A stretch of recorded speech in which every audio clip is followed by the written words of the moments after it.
This is Drift Roulette High Stakes 2024 season opener, and I'm driving it.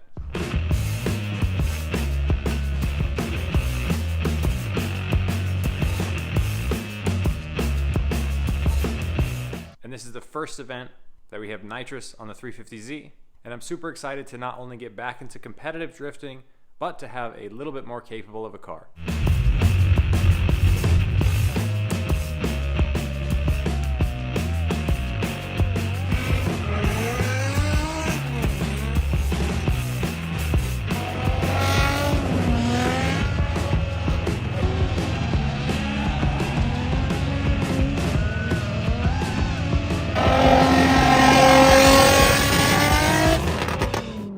Now, when it comes to hosting my own event as well as driving my own event, it gets a little hectic, especially in the morning. A huge shout out to Alex, my co-host, aka Ghetto Rig Garage. Him and I decided to split the driving of the events for the year. So this was my turn to drive while he kind of focuses on hosting the events. So it did free up a little bit of time and energy for me to focus on the car, and it's a good thing because it needed it. And because of that, I really didn't film an intro. It was kind of chaotic between making sure everything's going well with the event itself, and then also dealing with the car. As you'll hear me talk about this next clip, we had a little bit of an issue. Good morning from a windy day here at Willow Springs Raceway. We're Drift Roulette's High Stakes, and the morning was off to a rocky start. Unloaded the car off the trailer with a massive fuel leak.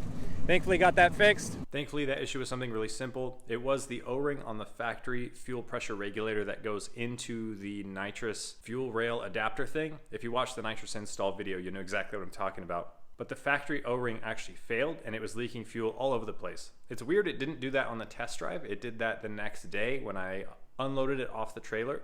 And I'm really glad I caught it because it was leaking fuel right on the header, and it would have been really bad if I didn't notice it.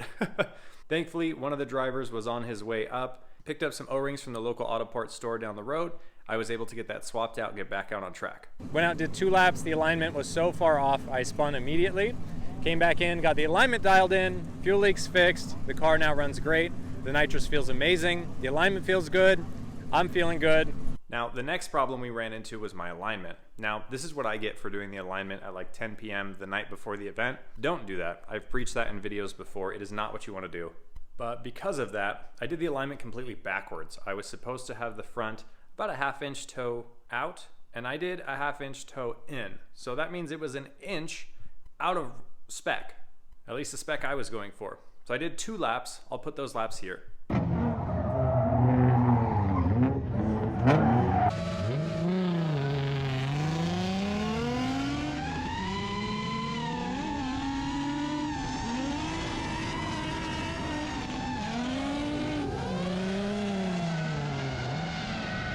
Both of which spun on transition. Now, it was really weird to me. As soon as I initiated, I was like, this car doesn't feel right. It doesn't feel like my Z. Really comfortable with this car. I've driven it a ton. And because of that, when something is off, it's really apparent. And that's what this was. The car transitioned kind of weirdly. And then when I went to transition the other direction, it snapped to full lock really fast to the point that the steering wheel was like kind of ripped out of my hands. And I'm like, whoa, that's not normal.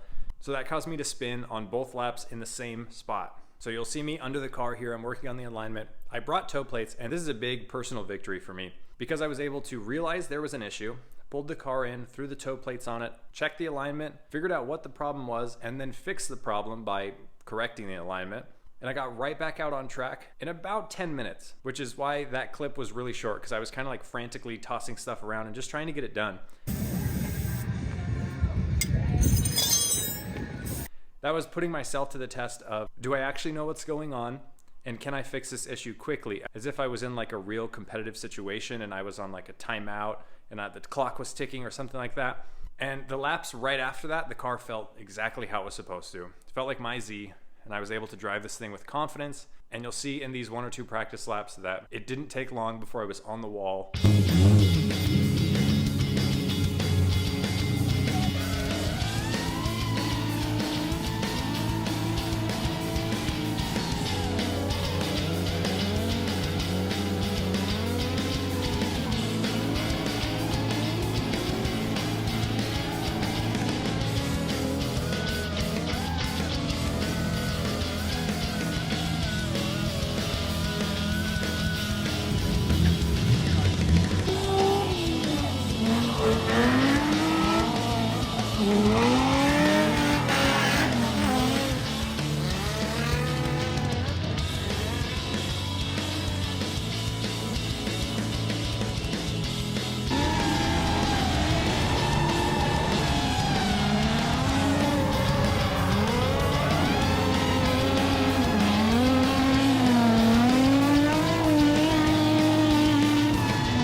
So that wraps up practice. Now, one big change I made from the last time I competed was I really tried to get out there and practice as much as I could. The last time, because Alex and I were both driving and we were both running the event, we both had to be everywhere at once, and that's when we realized it really doesn't work. So like I said, I'm thankful that we were able to split this one up and I could focus a bit more on driving, and that's exactly what I did. The last time I competed and really didn't do well, I think I did 2 practice laps. This time, it was my goal to get out there as much as possible, and I think I ended up doing about 6 laps. 2 of those were the ones where I spun out, I came in, fixed everything, and then I went out and did another 4. And I was really focusing on my lead. I did 3 leads and 1 chase, and I did that because I am pretty confident in my ability to chase, but this was a brand new layout and I really wanted to focus on the lead and make sure that I could fill all the zones, because that's what I struggled with last time. So like I said, a lot of personal growth here, just kind of changing my mindset into the competitive aspect of things and trying to really focus on what will make me do better in the competition, as opposed to I just want to go out and have fun. So it's been a bit of a mental shift, and you'll see as we jump into competition, it worked. It's actually really funny though. My first competitor is the guy I lost to last time in top 32. So he came back and we were both like, wait, what? How did this happen? If you guys aren't familiar with how we run things at Drift Roulette, it is done with a roulette wheel. That's how the brackets are decided. There's no qualifying. So it's completely random, and I don't know how we got paired up again, but I saw it as my chance for redemption.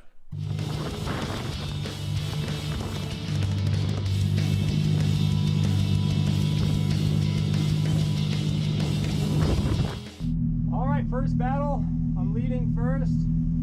Got our NITROUS system all hooked up. I think we're good to go.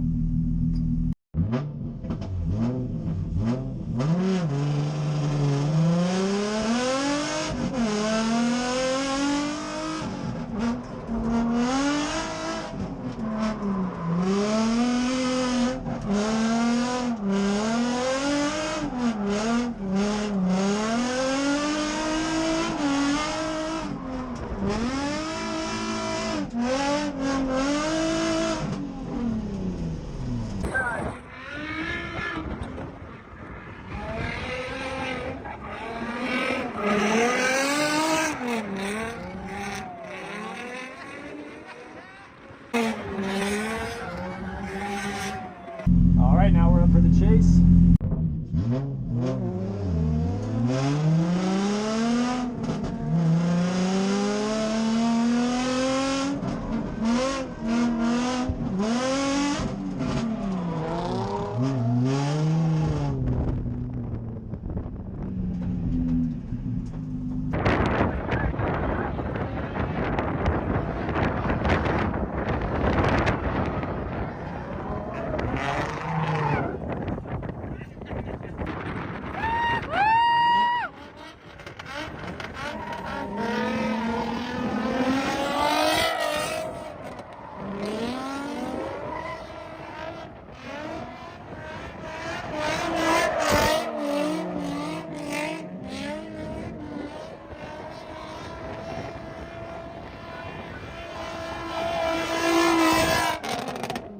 And there it is. I won my first drift battle in a real competition.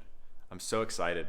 I know it doesn't seem like much, like yeah, I just made it out of top 32, but it's a big win for me. You'll see what happens in the top 16 next, but it still feels good. And what did I do differently? Well, a lot of it was mental, but a lot of it also was just not making big changes on the car. Like, yeah, I added NITROUS. There's a bit more power there. That did change things a little bit, but I didn't do any major suspension changes. I was on tires I'm really familiar with. And as the day went on, after I got my alignment sorted, all I was doing was adjusting tire pressure. I wasn't messing with the shocks or the alignment in the rear or anything like that, because I was really familiar with the car. This is exactly how I drove it before NITROUS, even on the same tires. So I tried to make the least amount of changes possible, and that's what kept me really feeling comfortable and dialed in on the car. And of course, doing way more practice laps. It gave me a lot of confidence when the last 3 or 4 practice laps that I did, I was able to get right on the wall, fill the zones, hit my marks. So that way when I went into competition and I was doing that first lead lap, I thought all I gotta do is the same thing I've done the last 4 laps. And I was able to do it. So like I said earlier, a couple of big personal victories here. It may not seem like much just winning 1 battle, but it's an important one, and it definitely won't be the last. Top 16, up against Nate. I'm chasing first.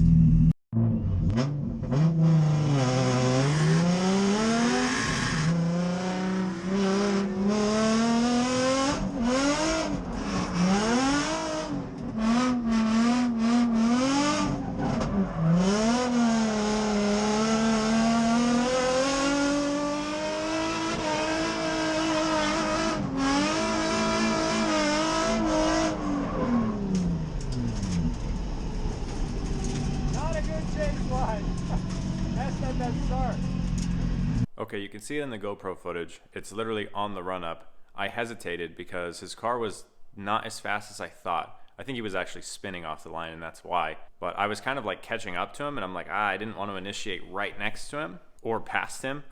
So I let off, and then that little moment of me letting off gave him the ability to totally gap me. As soon as he kind of did his little flick, he was too far gone. So then I try to cut the line to catch up, which puts me way offline, transition way too late, and then I'm playing catch up for the rest of the lap. I'll put the out of car footage here, and you can really see just how far offline I was and how I had to sacrifice the whole next zone just to try to catch up.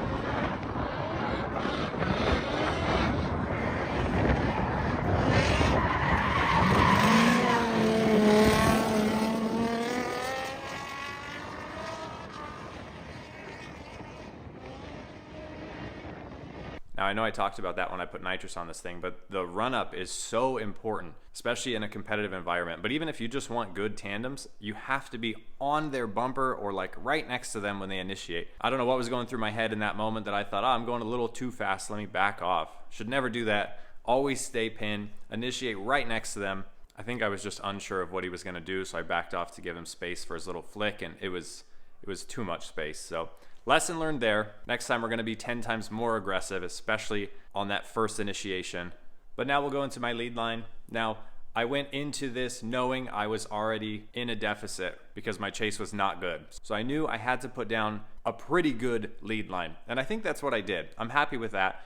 I'm happy that throughout the day, my leads were on point. I was able to get into the outer zones, fill them pretty well, stay on that wall, and be fairly consistent with my leads. Which is funny because earlier I said I was pretty confident that I could be consistent with my chases, but I guess not. And that just comes from not knowing everybody's driving style and how their cars handle. And that's the fun part of competitive drifting, is you go up against so many different cars, especially in the roulette series that we've created. There's such an array of cars. I mean, the guy that took first place is in like a pretty well-built Pro-Am car. The guy that took second place is in a stock Z. So the range is super wide, which forces you to change and adapt your driving style to fit the needs. And I just didn't do that well enough. But that's the whole reason I'm into all this, because it's so much fun learning, gaining the experience, and getting better each time.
That's a wrap on my perspective of Drift Roulette High Stakes, round 1. The season opener was a total success. I'll have a full event recap video coming soon, so make sure you're subscribed for that one. But man, that was so much fun. I won my first drift battle. I was able to throw down consistent lead lines all day.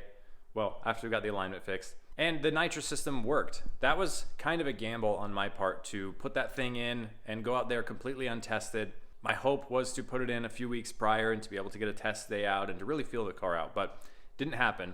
So again, it was a victory for me to be able to install that thing and have it work without any issues, except for the fuel leak, which was just a little O-ring. But not only that, but to be able to adapt my driving style and really feel like there wasn't anything changed in the car. It just had a little bit more power. I'm totally sold on the nitrous kit, by the way. I know I didn't really even talk about it, but it worked so well throughout the day. And again, this is the smallest shot you can put on this thing, but it was just enough power to give me exactly what I needed when I needed it. It's easy to get into those spots where you think, I should have got on power 1 or 2 seconds earlier, or I really should have clutch kicked, or I need to clutch kick 10 times to get this thing back into the power band, and not with the nitrous. if it ever fell kind of like out of the power band, I was able to just put the throttle all the way down, hit that NITROUS switch, and the car was good. Like I said, sold on it. I love it.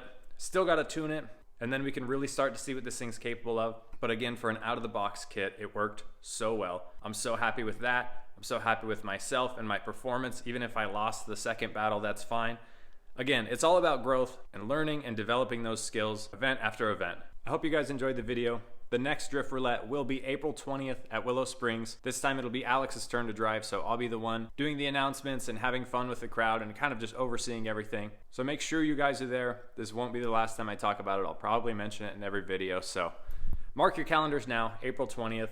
But for now, thank you guys for watching. Give this video a thumbs up if you enjoyed it, and of course, catch you in the next one.